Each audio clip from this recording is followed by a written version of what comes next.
Welcome to Realizing Resilience, a podcast from the Connecticut Women's Consortium. We're not behavioral health professionals, but we're your gateway to real conversations with the experts. Each episode, we'll delve into the vast landscape of mental health, from personal stories to expert insights. Together, we'll bridge the gap between clinical expertise and personal experiences, connecting with diverse voices and perspectives. Join us for insightful conversations that demystify the world of mental health. Marlee Liss is a somatic educator, social worker, author, and lesbian Jewish feminist. She made history in the justice system when her sexual assault case became the first in North America to conclude with restorative justice through the courts. Since then, she has supported thousands in learning trauma-informed pleasure and inclusive consent education. Marlee's work has been featured in Forbes, HuffPost, BuzzFeed, The Mel Robbins Show, and more. As an award-winning speaker, she's delivered talks for the National Sexual Assault Conference, Vanderbilt University, the University of Toronto, the Connecticut Women's Consortium Trauma and Recovery Conference, the Women's Mental Health Conference at Yale, and more. Marlee was one of 25 survivors on an elite panel for the National Action Plan to End Gender-Based Violence, informing federal policy. Her story is currently being made into a documentary directed by Kelsey Dara. Hello, everyone, and welcome back to Realizing Resilience. I am Marisa. I'm Alana. And today we have the absolute pleasure of talking with Marlee Liss. How are you doing, Marlee? Thank you for joining us. I'm good. Thanks so much for having me. Absolutely. I'm definitely interested and ready for this conversation today. We have some great topics we're going to cover. First and foremost, can you kind of talk about what restorative justice is? Yeah, so restorative justice is an approach that prioritizes repair and healing rather than punishment. It's rooted in Indigenous, Jewish, and Mennonite communities and has been done for a really long time outside the court system. So rather than focusing on broken laws and addressing those laws, it focuses on healing harm. So it looks at who was hurt here, what do we need to do in order to ensure they're okay, in order to prevent this harm from happening again, and to move forward in our world in a more safe, empathetic way. That's a great description. And I think restorative justice could be a term that not a lot of people really know the origins of and kind of how we've gotten there. So I think it's definitely a great starting point for a lot of people. And so why do you think alternatives to punitive systems are crucial when addressing kind of sexual harm? And especially kind of like from a anti-oppressive and survivor-led perspective? Yeah, so I mean, there's a million reasons why alternatives to the punitive system are so needed. I know we're doing like a half-hour podcast, so we probably won't cover them all, but definitely some that I can say. I mean, from what we see with the research and definitely like from my own lived experience too, the punitive process, so that would be like the courtroom process that we're all quite familiar with, can be really re-traumatizing for victims. It embodies so much of the powerlessness that survivors tend to feel during trauma. So it's rarely affirming our right to boundaries, our right to consent. It's rarely centering our own healing. And for most of us who are either survivors ourselves and or have worked with, connected with other survivors, we know that the punitive justice system so often opposes survivors' healing rather than catalyzing or supporting it. And I think that's a norm. That's a really sad one to be complacent to. Like, to me, that's quite a violent thing to settle on, to say, okay, I guess that our version of justice is going to oppose survivors' healing, and that's just the way it is. I think that's a really sad standard to be cool with in our world. And if we look at the statistics, we know that the punitive system fails survivors so often. So from the very beginning, we know that so few survivors even report. And we can ask questions of like, well, why aren't survivors reporting?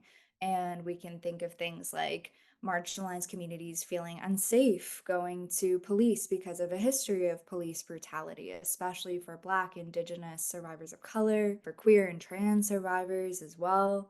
So that's just one reason. And then we see how often the police will respond by dismissing the case or minimizing it or victim blaming. And we know the pain that comes with that. So there's a million reasons why survivors don't even want to set foot in that system. And if they don't know about any alternatives to that, they're going to either keep enduring abuse if it's currently happening, or they're going to feel like there's no option for justice or support for them at all. And that to me is not okay. There has to be alternatives to the punitive system for that reason. And then, even if we look at something like the sexual assault attrition pyramid, if folks have never heard of that, I encourage everyone to look it up. And it shows how the numbers keep dropping in terms of the punitive system being supportive. So we look at the number of people who report, and then the number drops down drastically in terms of the number of those that actually get to a courtroom. And then the number drops down drastically in terms of where a conviction happens. So it's about, according to that sexual assault attrition pyramid, only 0.3% of punitive cases will end with a conviction. So that means that 99.7% of the time, there's no accountability or justice experienced at all. So for a million and one reasons, I feel like the punitive system fails survivors in those ways. And that was definitely my experience as well, that the punitive system was incredibly re-traumatizing. I'm not even seen as a victim. I'm seen as a witness of a crime done to the crown or state. So that is already dehumanizing in and of itself. So I feel like it's essential that survivors not only know about alternatives to the punitive system, but also have access to them. One of the really striking things too, I think, about restorative justice is like the inherent aspect of compassion built into it. I have a friend who did a master's in psychology and did a lot with prison reform and with reintegration for people who are getting out of prison and reintegrating back into society. And so many of these people go back to reoffend. Like, I think the reoffender statistics, particularly for sexual crimes, are really high. So it's Mhm. like when people are going to prison, they're not even learning to not do it again. It's not rehabilitative. So I think that aspect of seeing, looking at like what caused this person to do this and how can we help them actually not do this again. Right. There's a really great book called Until We Reckon by Danielle Sarid, and she's the founder of a restorative justice agency called Common Justice. And she says in her book that the three factors that are most shown to lead to someone, I said, I'm doing such a wordy thing. The three things that cause someone to be violent are shame, isolation, and exposure to violence. And when we look at prison, it's kind of a perfect storm to lead someone to be more violent because of the conditions that they're living under. So, if we actually care about things like public safety, preventing harm, building a world free from gender based violence, like prison is not shown to be the way to do that. It's not shown to be an effective way to eradicate or even lessen sexual violence in our world. And so on the train of restorative justice, I'm sure you've met some resistance. And I think you've mentioned in some of your material that people see it as being soft on crime. So what are some of the challenges that you've encountered as an advocate for this? And how do you kind of push back? Hmm. I think a deeper one that comes up is that people are so conditioned to equate justice to punishment. So there's this really deep belief that we're all given from a very young age that like punishment is the only way to right someone's wrong, to experience justice. But again, if we ask, like, are we actually okay with justice opposing a survivor's healing? Or if we ask, like, is this actually effective in preventing harm, we start to question those systems that are in place. So that one that you brought up does come up so often of, is it too soft on crime? And I think it's an ineffective question to focus on, and it kind of operates under the idea that the more cruel, punitive, harsh we are with punishment, the better a world we'll have, which is false. If we look at the research, that's false. If we look at what we were just talking about, the idea that exposure to violence leads someone to be more violent, then that's false. And it's actually making things worse a lot of the time. So if we start to turn towards a research that says, well, what does eliminate or lessen violence? What can help us make a safer world? We start to be pointed towards more restorative justice values that use mechanisms like contextualizing harm in order to access compassion, bringing in empathy, humanizing the person who caused harm, bringing in community support, resources, a therapeutic approach, rehabilitative practices. We start to see that that's much more effective in terms of creating a safer world. So I think it's this kind of deep question we all need to ask ourselves of what's actually the goal here. Is it to be as brutal, hard, punitive in response to crime as possible, to be as punishing as possible? Or is it to create a safer, less violent world and then reevaluating what steps do we actually need to take in order to meet that goal? And I can imagine, I tend to be a more recklessly optimistic person, but I can imagine that most people have a deeper goal of getting to that less violent world rather than being like, the harder we are in punishment, like the better. That's my dream world. I think we all have that greater goal of like, I want to see a more empathetic, safe world. So reevaluating the steps we need to take to get there and maybe deconstructing our own beliefs about what justice can look like in the process is a huge part of that. I think it was you who had mentioned this, like, even when we were growing up, we are taught kind of like the best way to teach a lesson is doing it like as hard as possible and it's by punishments and things like that. But if you really look at kids, a hard punishment doesn't change them. It could just change whether or not they're getting caught doing it, Right. or they might not do it, but it doesn't change the thought process behind why they'd done whatever they got in trouble for in the first place, which, Mhm. like you were saying with restorative justice, is the point. Yeah, I love that example because it's such a perfect, like, developmental one, and I think we can see how it gets applied to all parties involved. So, if we go the route of, like, let's say a little boy pushes a little girl down on the schoolyard, and we respond by suspending him, he's not gonna take any time to reflect on his actions, like, he's actually gonna miss out on education, that could have been, supportive on like socializing time, that could have been supportive. We don't know the conditions of what's making him violent. Maybe he's experiencing violence at home. We don't know, right? So we're not really contextualizing it at all. We're being incredibly individualistic. So he comes back to school, maybe he's more mad. We put together that recipe of shame, isolation, and who knows what else, maybe exposure to violence through video games or whatever. Maybe he comes back more violent because of that. And then also, what about the little girl? Did she get an apology? Did she need like some medical care after that? Did she need a hug? Did she need to ask him why he did that? Like, what about her needs? And were they addressed by him being suspended for a week and then coming back?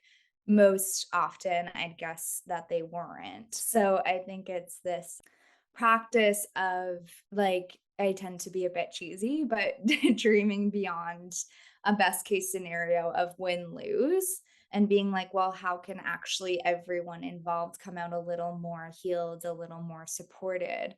And if we took a more restorative approach to that scenario on the schoolyard, maybe they do like a restorative practice and they both get some like therapeutic supports and they come back and she's had her needs met and he's addressed what caused him to behave that way. And they both are a little more empowered and compassionate and whatever, right? So I think that the criminal justice system as it is now asks us to hold this dream of win lose as best case scenario. But if we can create a reality where everyone's coming out a better, safer, more compassionate person, then wouldn't we, of course, want to go that route? And I do feel like my mind was very blown in my own case of having that experience where, wow, me and my assailant both walked out more healed, more compassionate, You're more just having self-aware, fun. more communicative. And I'm Cheesy, like, it's that fine. just Yeah, sounds like better the math ability to to me.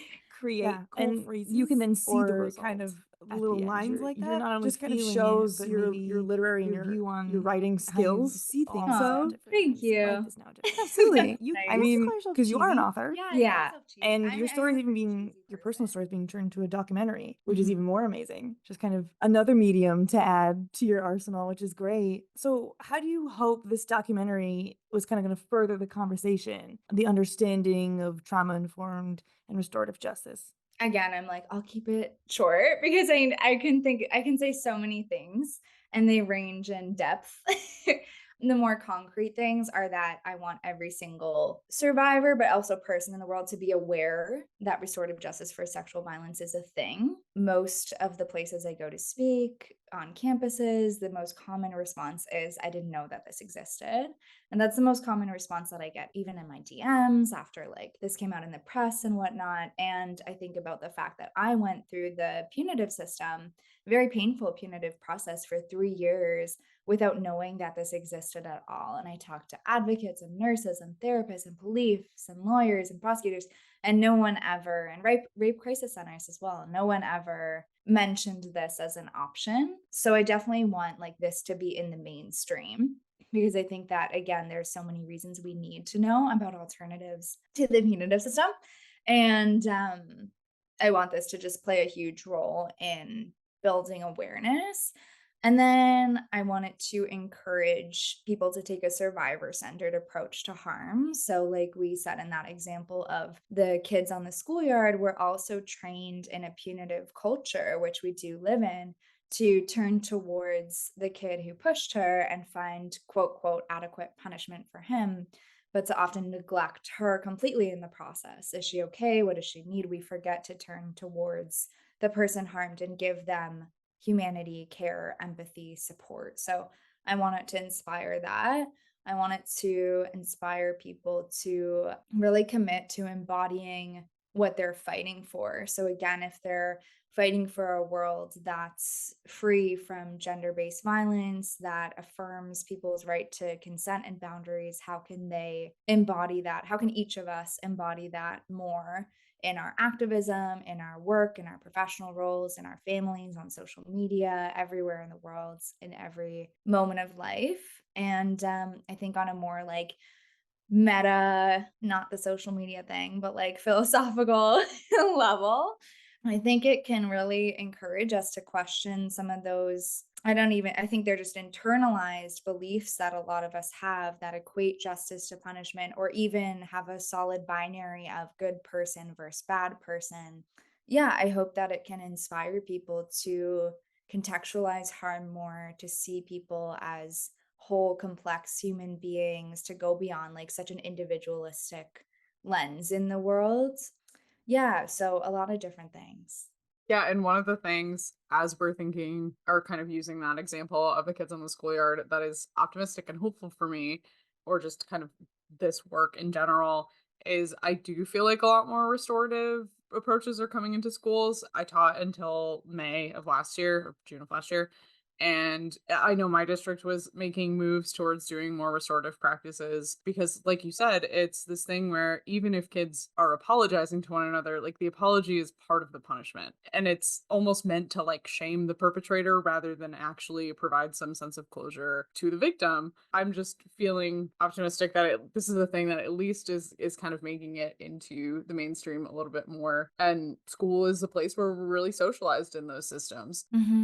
I see that too, and I'm so happy that you said that. And I think that restorative justice can be applied into every area of our life. And I know we're talking about one of the trainings we're doing today, but we're also going to be doing a restorative justice integrated training later on together, which is all about what we're talking about, like weaving restorative justice principles into the micro, meso, macro. I also feel hopeful about where I'm seeing that happen, even in schools, like you said, as people implement more restorative justice practices. I'm seeing it on social media as people start to question cancel culture, which is a more punitive approach.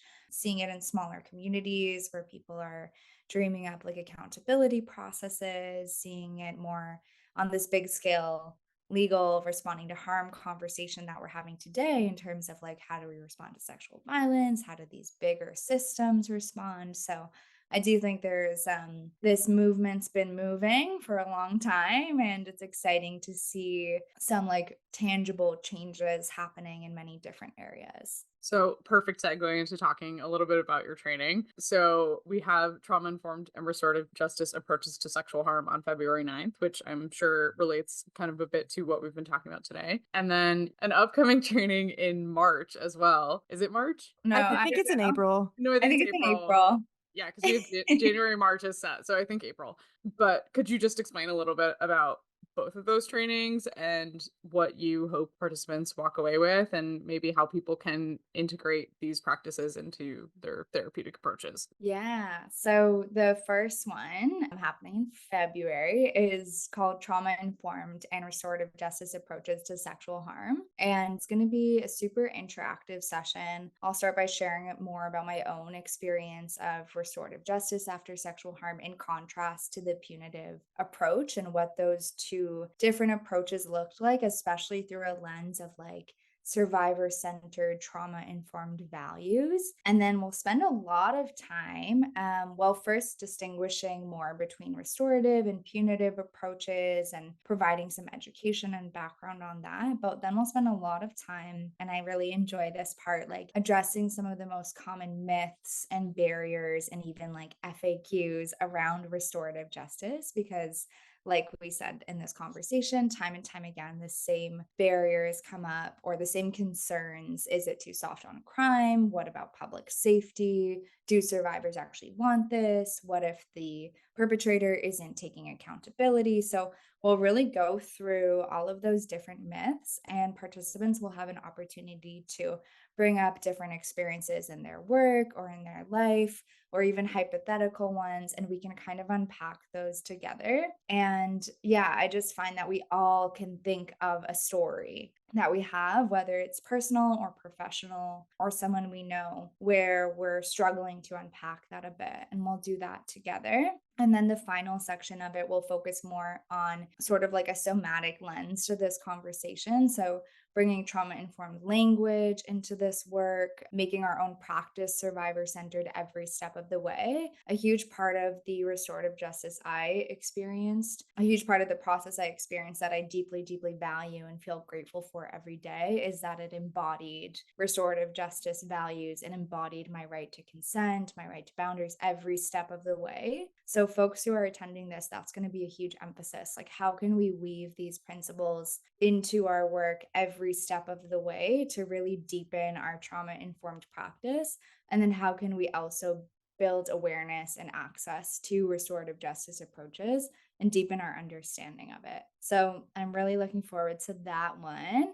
And then the one in April is called Restorative Justice Integrated in Our Policies, Relationships, and Daily Lives. And this one is also a really interactive one where we're getting into more of what we were talking about today, the fact that restorative justice principles can be woven into every aspect of our lives. So we actually sort of build out from the micro to the macro. First, we look at weaving restorative practices into our own relationships, maybe our families and friendships. And we talk about practices of accountability, how to create an environment where it's safe to take accountability, contextualizing harm, humanizing the people who are around us. And then we look at the meso level. So maybe our workplaces we're a part of, school communities, religious organizations. And we look at weaving restorative practices into that. And then we build out and we look at social media and then the macro level. So these bigger systems. And that one's really, I think, fun, because we get to recognize how much we're a part of this. Because I think sometimes when we talk about big systems, we can feel a sense of helplessness. And we're like, well, I wish we lived in a world that was different or something like that. But through this workshop, which is very integrative, people get to ask, well, how can I help shape that reality right now? And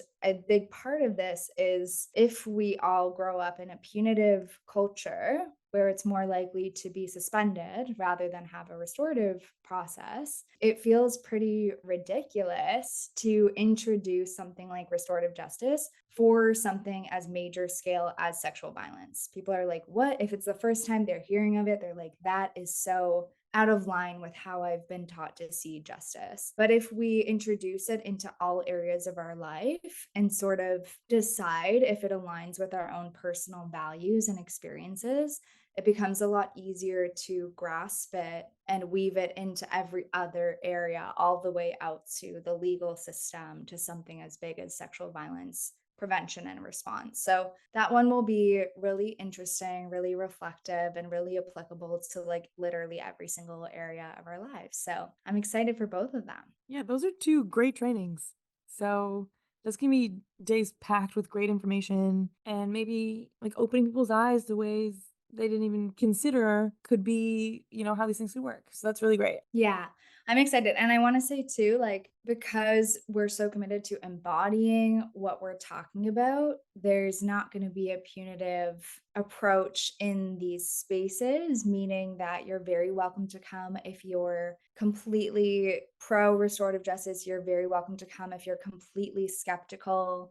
You're very welcome to come if you hate the idea of restorative justice. Like, all of it is welcome. And I think all of those perspectives enrich the conversation as well. So, yeah, even if you have like the slightest curiosity or skepticism or full out passion, you're very welcome at these trainings. All right. I mean, I have like a million more questions I could ask you, but I again, know. keeping it brief. I know.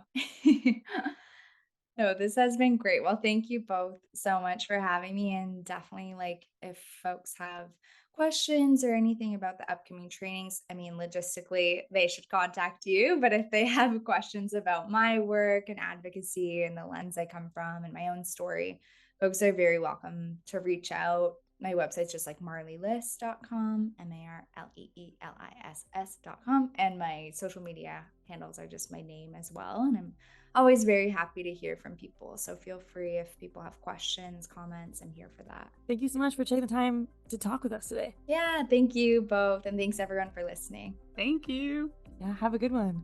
Links will be in the description to learn more about Marlee and her work and keep up with us at the Connecticut Women's Consortium. We'll also link the registration for her upcoming training on February 9th, Trauma-Informed and Restorative Justice Approaches to Sexual Harm. Keep an eye out for another one of Marlee's upcoming trainings in April 2024. Thank you for joining us today, and see you next time. Be kind to yourselves.